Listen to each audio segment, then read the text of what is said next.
موږ ټول هغه شیان کوو چې کولی سو د خدای لپاره. همدارنګه چې ما پرون شپه ویلي حتی کور پاکول، موټر پرېوله، دا ټول شیان چې کوو موږ کولی سو داسې خدای ته ووایو چې دا د خدای خدمت لپاره کوو او مننه کوم له خدای نه. په دې پوهېږئ چې د یو شي لرلو معنا دا ده چې هغه ته پام ونیسئ.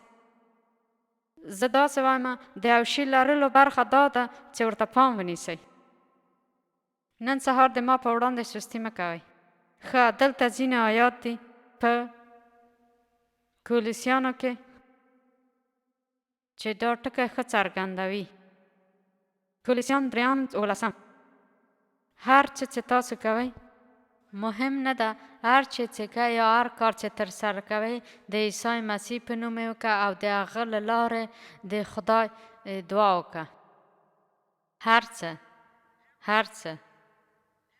څه موږ کلیسا ته یوازې د خدای لپاره نه ځو، هلته ځو چې هر څه د خدای لپاره ترسره کړو. که داسې نه وي نو موږ باید دا سندره ونه وایو چې عیسی مسیح ته د ټولو شیانو مرکز یې. موږ باید د ده سندرې ویلو ودروو، که نه غواړو چې دا شیان عملي کړو په ژوند کې. آمین.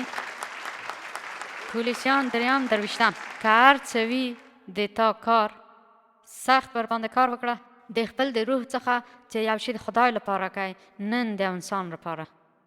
نو تاسو باید اعتراف وکړئ چې هر شی چې موږ کوو باید د خدای لپاره وکړو. زه رښتیا هم دلپاره خدای د شاته ولاړ ده.